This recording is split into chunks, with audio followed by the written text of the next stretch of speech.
Hi friends, welcome back to our channel INB jobs info. Friends, Andhra Pradesh రాష్ట్రంలో జిల్లాల వారీగా వైద్య ఆరోగ్య శాఖలో ఉద్యోగాలను భర్తీ చేసేందుకు నోటిఫికేషన్స్ విడుదల చేసిన విషయం మీ అందరికీ తెలిసిందే. అన్ని జిల్లాల్లో కలిపి 2500కు పైగా ఖాళీలను భర్తీ చేస్తున్నారు. ఇప్పటికే మన ఛానల్లో కొన్ని వీడియోస్లో ఈ నోటిఫికేషన్స్ విడుదలకు సంబంధించి నోటిఫికేషన్లు ఎలా డౌన్లోడ్ చేసుకోవాలి ఇలా వీడియోస్లో తెలియజేశాను. అయినప్పటికీ కూడా చాలామంది డౌట్స్ అయితే అడుగుతున్నారు. ఈ నేపథ్యంలో ప్రతి జిల్లాకు సంబంధించి ఒక వీడియోలో చెప్తున్నాను. ఇప్పటికే నేను శ్రీకాకుళం, విజయనగరం జిల్లాలకు సంబంధించి వేరు వీడియోస్ అప్లోడ్ చేశాను. ఎవరైనా ఆయా జిల్లాలకు సంబంధించిన అభ్యర్థులు కంప్లీట్ నోటిఫికేషన్ కోసం తెలుసుకోవాలి అంటే డిస్క్రిప్షన్లో ఆ 2 వీడియో యొక్క లింక్స్ అయితే ఇచ్చాను, అక్కడి నుంచి మీరు చూడొచ్చు. ప్రస్తుతం మీకు నేను విశాఖపట్నం జిల్లాలో విడుదల చేసినటువంటి నోటిఫికేషన్ని, అప్లికేషన్ని ఏ విధంగా డౌన్లోడ్ చేసుకోవాలి, ఏ పోస్టులు ఉన్నాయి, ఎలా అప్లై చేసుకోవాలి, ఇలాంటి వివరాలన్నీ కూడా చెప్తాను.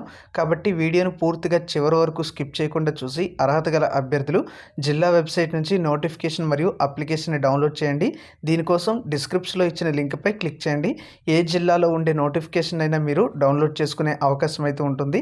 అన్ని జిల్లాల వెబ్సైట్ని ఓపెన్ చేయడానికి డిస్క్రిప్షన్లో ఇచ్చిన లింక్పై క్లిక్ చేసి ఏ జిల్లా అభ్యర్థులు ఆ జిల్లాకు సంబంధించినటువంటి నేమ్పై క్లిక్ చేస్తే ఈ విధంగా వెబ్సైట్ అయితే ఓపెన్ అవుతుంది.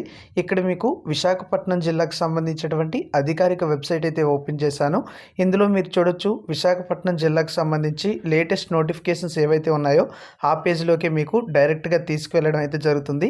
ఇప్పుడు లేటెస్ట్గా రిలీజ్ చేసినటువంటి నోటిఫికేషన్ అనేది ఇక్కడ చూస్తే notification along with guidelines and application DMHO అని ఇచ్చారు కదా, దీనిపై క్లిక్ చేయాల్సి ఉంటుంది. తర్వాత పేజ్ అనేది మీకు ఈ విధంగా ఓపెన్ కావడం అయితే జరుగుతుంది. ఈ పేజ్లో ఉన్న నోటిఫికేషన్పై క్లిక్ చేస్తే మీకు ఈ విధంగా నోటిఫికేషన్తో పాటుగా అప్లికేషన్ అయితే డౌన్లోడ్ అయిపోతుంది. ముందుగా నోటిఫికేషన్లో ఉన్నటువంటి వివరాలు చూసుకుంటే ఈ జిల్లా కలెక్టర్ మరియు జిల్లా మెజిస్ట్రేట్ కలెక్టర్ వారి యొక్క కార్యాలయం నుంచి ఈ నోటిఫికేషన్ విడుదల చేసినట్టుగా మనకి ఇక్కడ ఇన్ఫర్మేషన్ అయితే ఇచ్చారు. ఇక్కడ చూసుకున్నట్లయితే ఆంధ్రప్రదేశ్ ప్రభుత్వ ఆరోగ్య కుటుంబ సంక్షేమ శాఖ విజయవాడ వారి యొక్క ఆదేశాల ప్రకారం ఈ నోటిఫికేషన్ అనేది ఇచ్చారు. విశాఖపట్నం జిల్లాలో ఉన్నటువంటి వివిధ ఆసుపత్రుల్లో ఉన్నటువంటి పోస్టులను కాంట్రాక్ట్ లేదా అవుట్సోర్సింగ్ పద్ధతిపై మెరిట్ మరియు రిజర్వేషన్ల ప్రకారం నియామకాలు జరిపించేందుకు ఈ నోటిఫికేషన్ అయితే విడుదల చేసి అర్హులైనటువంటి అభ్యర్థుల నుంచి దరఖాస్తులు అయితే కోరుతున్నారు. మరి మొత్తం పోస్టులు చూసుకున్నట్లయితే ఇక్కడ మనకి 192 ఖాళీలు అయితే ఉన్నాయి. 20 రకాల పోస్టులు అయితే భర్తీ చేస్తున్నారు. ఈ పోస్టులకి ఎలిజిబిలిటీ ఉండే అభ్యర్థులు ఎవరైతే ఉంటారో వాళ్ళు visakhapatnam.ap.gov.in అనే వెబ్సైట్ నుంచి లేదా visakhapatnam.nic.in అనేటువంటి వెబ్సైట్ నుంచి మీరు నోటిఫికేషన్ అప్లికేషన్ని డౌన్లోడ్ చేయొచ్చు. ఎలిజిబిలిటీ ఉండేవాళ్ళు ఆగస్టు 20వ తేదీ సాయంత్రం 5 గంటలలోపు విశాఖపట్నం జిల్లాలోని డిఎంహెచ్ఓ అంటే జిల్లా వైద్య మరియు ఆరోగ్య శాఖాధికారి యొక్క కార్యాలయం నందు అప్లికేషన్ అనేది సబ్మిట్ చేసుకోవాల్సి ఉంటుంది. ఇక్కడ ఉన్నటువంటి పోస్టుల్లో ఎక్కువ మందికి అర్హత ఉండే పోస్టులు కూడా ఉన్నాయి. ముఖ్యంగా 10th క్లాస్ క్వాలిఫికేషన్తో అప్లై చేయాలన్నా కూడా కొన్ని పోస్టులు అయితే ఉన్నాయి. అవి చూస్తే జనరల్ డ్యూటీ అటెండెంట్ అనేటువంటి పోస్టులు 66 ఉన్నాయి. ఆఫీస్ సబార్డినేట్ పోస్టులు 2 అయితే ఉన్నాయి. వీటితో పాటుగా శానిటరీ వర్కర్ కమ్ వాచ్మెన్ పోస్టులు అనేవి 25 వేకెన్సీస్ అయితే ఉన్నాయి. వీటికి 10th క్లాస్ క్వాలిఫికేషన్తో అప్లై చేసుకోవడానికి అవకాశం అయితే ఉంటుంది. వీటితో పాటుగా ఫార్మసిస్ట్ గ్రేడ్ 2 ఉద్యోగాలు అనేవి 16 ఖాళీలు అయితే ఉన్నాయి. అంతేకాకుండా ల్యాబ్ టెక్నీషియన్ అనే పోస్టులు అనేవి 38 ఖాళీలు ఉన్నాయి. ల్యాబ్ అటెండెంట్ అనే వేకెన్సీస్ అనేవి 3 ఉన్నాయి. ఎలక్ట్రీషియన్ పోస్టులు 7 ఉన్నాయి. ప్లంబర్ పోస్ట్ 1 అయితే ఉంది. వీటితో పాటుగా dental technician, dental hygienist, cath lab technician, audiometry technician, cardiology technician, ECG technician, radiographer వంటి వివిధ రకాల పోస్టుల భర్తీకి ఈ నోటిఫికేషన్ అనేది విడుదల చేయడం జరిగింది. ఇవన్నీ కూడా కాంట్రాక్ట్ లేదా అవుట్సోర్సింగ్ విధానంలో భర్తీ చేస్తున్నట్టు నోటిఫికేషన్లో పేర్కొన్నారు. పోస్ట్ను బట్టి రెమ్యునరేషన్ అయితే ఉంటుంది. కొన్ని రకాల ఉద్యోగాలకి 32,670 రూపాయల రెమ్యునరేషన్ ఉంటుంది. మరికొన్ని రకాల ఉద్యోగాలకి 15,000, మరికొన్ని రకాల ఉద్యోగాలకి 22,460, మరికొన్ని రకాల ఉద్యోగానికి చూసుకున్నట్లయితే ఇక్కడ 48,440 రూపాయల వరకు శాలరీ ఉంది. Speech and pathology speech pathologist and audiologist అనే పోస్ట్కి మాత్రం చూసుకుంటే 54,060 రూపాయల శాలరీ అయితే ఉంటుంది. ఇలా పోస్ట్ను బట్టి శాలరీస్ అయితే ఉంటాయి. ఎవరైతే ఈ పోస్టులకి అప్లై చేసుకుంటారో వచ్చే సంవత్సరం వరకు కూడా నోటిఫికేషన్స్ అనేవి రిలీజ్ చేసే అవకాశం అయితే ఇక ఉండదు. ఇప్పుడు అప్లై చేసుకున్న వారికి మెరిట్ ఉన్నట్లయితే, అప్పుడు ఖాళీలు ఉన్నట్లయితే వాళ్ళకి కాల్ చేసి జాబ్ అయితే ఇవ్వడం జరుగుతుంది. ఇక్కడ ఈ మెరిట్ లిస్ట్ అనేది 31st ఆగస్ట్ 2020 2023 వరకు కూడా వ్యాలిడ్ అయితే ఉంటుందని మనకి ఇచ్చారు. కాబట్టి ఇప్పుడు అప్లై చేసుకుంటే మీకు ఫ్యూచర్లో ఖచ్చితంగా ఉపయోగపడే అవకాశం అయితే ఉంటుంది. ఇక్కడ ఆడియోమెట్రిక్ టెక్నీషియన్ లేదా ఆడియోమెట్రిషియన్ అనే ఉద్యోగాన్ని చూసుకుంటే బీఎస్సీ ఆడియాలజీ లేదా డిప్లొమా ఇన్ ఆడియాలజీ టెక్నీషియన్ లేదా BSc degree in speech and language sciences లేదా బ్యాచిలర్ డిగ్రీ అనేది audiology, speech and language pathology ఇలాంటి కోర్సులు పూర్తి చేస్తే అప్లై చేయొచ్చు. కార్డియాలజీ టెక్నీషియన్ ఉద్యోగానికి బీఎస్సీ డిగ్రీ అనేది చేసి ఉండాలి with 2 years diploma in cardiology technician with 2 years diploma in electrocardiography అని ఇలా క్వాలిఫికేషన్స్ అయితే అడిగారు. బీఎస్సీ కార్డియోవాస్కులర్ టెక్నాలజీ క్వాలిఫికేషన్ ఉన్నవారు కూడా అప్లై చేసుకోవచ్చు.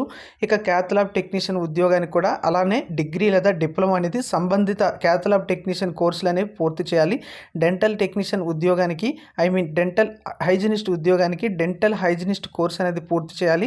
డెంటల్ టెక్నీషియన్ ఉద్యోగానికి డెంటల్ మెకానిక్ కోర్స్ అనేది పూర్తి చేయాలి. రేడియోగ్రాఫర్ ఉద్యోగానికి సిఆర్ఏ లేదా డిఆర్ఏ లేదా డిఆర్జిఏ లేదా డిఎంఐటి వంటి కోర్సులు పూర్తి చేసిన వారు అప్లై చేయొచ్చు. ఈసీజీ టెక్నీషియన్ ఉద్యోగానికి ఈసీజీ టెక్నీషియన్లో డిప్లొమా అనేది పూర్తి చేసి ఉండాలి. ఎలక్ట్రీషియన్ ఉద్యోగానికి ఎస్ఎస్సి ప్లస్ ఐటీఐ లేదా SSC plus diploma in electrical engineering చేసిన వాళ్ళు అప్లై చేయొచ్చు. జనరల్ డ్యూటీ అటెండెంట్ ఉద్యోగానికి కేవలం 10th class క్వాలిఫికేషన్ ఉంటే అప్లై చేయొచ్చు. ల్యాబ్ అటెండెంట్ అనే ఉద్యోగానికి ఎస్ఎస్సి క్వాలిఫికేషన్ ఉంటే అప్లై చేసుకోవచ్చు. అయితే ఎస్ఎస్సితో పాటుగా ల్యాబ్ అటెండెంట్ అనేటువంటి కోర్స్ అనేది ఇంటర్మీడియట్లో వొకేషనల్ కోర్స్ ఉంటుంది, అది పూర్తి చేయాల్సి ఉంటుంది. ఆ కోర్సు చేస్తేనే ల్యాబ్ అటెండెంట్కి ఎలిజిబిలిటీ ఉంటుంది. ల్యాబ్ టెక్నీషియన్ ఉద్యోగానికి డిఎంఎల్టీ లేదా బీఎస్సీ ఎంఎల్టీ చేసిన వాళ్ళు అప్లై చేసుకోవచ్చు. ఆక్యుపేషనల్ థెరపిస్ట్ ఉద్యోగానికి తప్పనిసరిగా డిగ్రీలో ఈ ఆక్యుపేషనల్ థెరపీ అనేటువంటి కోర్స్ అయితే ఉంటుంది, అది పూర్తి చేయాలి. అంటే డిగ్రీతో పాటుగా ఆక్యుపేషనల్ థెరపీ అనేటువంటి ఒక డిప్లొమా ఉంటుంది, అది పూర్తి చేస్తే అప్లై చేయొచ్చు. ఆఫీస్ సబార్డినేట్ ఉద్యోగానికి ఎస్ఎస్సి సరిపోతుంది. ఆప్టోమెట్రిస్ట్ ఉద్యోగానికి బ్యాచిలర్ ఆఫ్ ఆప్టోమెట్రీ లేదా డిప్లొమా ఇన్ ఆప్టోమెట్రీ వంటి కోర్సులు పూర్తి చేయాలి. పెర్ఫ్యూజనిస్ట్ ఉద్యోగానికి ఇంటర్మీడియట్తో పాటుగా 2 సంవత్సరాల డిప్లొమా అనేది పెర్ఫ్యూజన్ టెక్నీషియన్ కోర్సు ఉంటుంది, అది పూర్తి చేయాలి. ఫార్మసిస్ట్ ఉద్యోగానికి డి ఫార్మసీ లేదా బి ఫార్మసీ చేసిన వాళ్ళు లేదా ఇంటర్మీడియట్ వొకేషనల్ కోర్స్ అనేది ఫార్మసీలో ఉంటుంది, అది కూడా చేసిన వాళ్ళు అప్లై చేసుకునేందుకు అవకాశం అయితే ఉంటుంది. ప్లంబర్ ఉద్యోగానికి ఎస్ఎస్సి ప్లస్ ఐటీఐ క్వాలిఫికేషన్ ఉండాలి. స్పీచ్ ప్యాథాలజిస్ట్ అండ్ ఆడియాలజిస్ట్ అనేటువంటి పోస్ట్కి ఎంఎస్సి డిగ్రీ అనేది స్పీచ్ ప్యాథాలజీలో చేసిన వాళ్ళు అప్లై చేయాలి. స్పీచ్ థెరపిస్ట్ అనే ఉద్యోగానికి డిప్లొమా ఇన్ స్పీచ్ థెరపీ అనేటువంటి క్వాలిఫికేషన్ అనేది పూర్తి చేయాలి డిగ్రీతో క్వాలిఫికేషన్తో పాటుగా. శానిటరీ వర్కర్ ఉద్యోగానికి ఎస్ఎస్సి క్వాలిఫికేషన్తో అప్లై చేయొచ్చు. ఏజ్ అనేది 18 నుంచి 42 సంవత్సరాల వరకు కూడా ఉంటుంది. అయితే ఎస్సీ ఎస్టీ బీసీ ఈడబ్ల్యూఎస్ అభ్యర్థులకు 5 సంవత్సరాల ఏజ్ రిలాక్సేషన్ కూడా వర్తిస్తుంది. ఎవరైతే ఈ పోస్టులకి అప్లై చేయాలనుకుంటున్నారో వాళ్ళు ఏజ్ రిలాక్సేషన్ కూడా వర్తిస్తుంది కనుక సో ఏజ్ని బట్టి అయితే చెక్ చేసుకోండి. ఈ ఏజ్ అనేది జూలై 1, 2022 నాటికి కౌంట్ చేస్తారు. ఫిజికల్లీ హ్యాండిక్యాప్డ్ అభ్యర్థులు అయితే 10 సంవత్సరాల ఏజ్ రిలాక్సేషన్ కూడా వర్తిస్తుంది. ఓసీ అభ్యర్థులు మాత్రమే ఫీజు పే చేయాల్సి ఉంటుంది, మిగతా ఏ అభ్యర్థులు కూడా ఫీజు పే చేయాల్సిన అవసరం అయితే లేదు. అంటే SC ST BC physically challenged పర్సన్స్కి ఎటువంటి ఫీజు లేకుండా ఈ పోస్టులకి అప్లై చేసే అవకాశం అయితే ఉంటుంది. సెలక్షన్ ప్రాసెస్ అంతా కూడా మెరిట్ ఆధారంగానే చేస్తారు. 75% మార్కులు అనేవి మీ క్వాలిఫైయింగ్ ఎగ్జామినేషన్ నుంచి తీసుకుంటారు. 10 మార్కులు అనేవి క్వాలిఫైయింగ్ ఎగ్జామినేషన్ అనేది కంప్లీట్ అయినప్పటి నుంచి ఇప్పటి వరకు ఎన్ని సంవత్సరాలు అయితే ప్రతి సంవత్సరానికి 1 మార్కు చొప్పున మ్యాక్సిమం 10 మార్క్స్ అయితే కేటాయిస్తారు. 15% మార్కులు అనేవి ఎవరికైతే కాంట్రాక్ట్ లేదా అవుట్సోర్సింగ్ లేదా COVID-19 సర్వీసెస్లో చేశారో ఆ యొక్క సర్టిఫికేట్ పెట్టినట్టయితే వారికి ఎక్స్పీరియన్స్ అయితే ఇవ్వడం జరుగుతుంది వెయిటేజ్.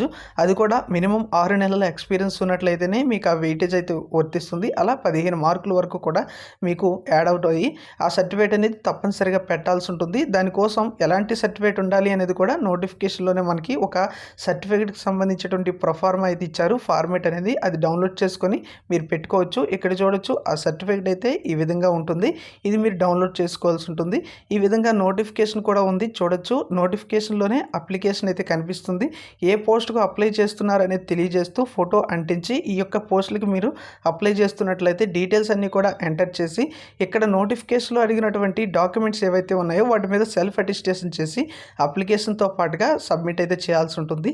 ఎవరైతే ఈ విధంగా అప్లై చేసుకుంటారో వాళ్ళకి మెరిట్ ఆధారంగా ఉద్యోగం అయితే ఇవ్వడం జరుగుతుంది. సో ఈ విధంగా మనకి లేటెస్ట్గా జిల్లాల వారీగా ఉన్నటువంటి నోటిఫికేషన్ల సమాచారం అయితే ఇది విశాఖపట్నం జిల్లాకు సంబంధించి. నెక్స్ట్ వేరే జిల్లాలో అయితే నోటిఫికేషన్ అయితే రిలీజ్ చేశారు కనుక దానికి సంబంధించి ఒక వీడియో అయితే చేస్తాను. అలా జిల్లాల వారీగా అప్లోడ్ చేయడం జరుగుతుంది. Thank you for watching.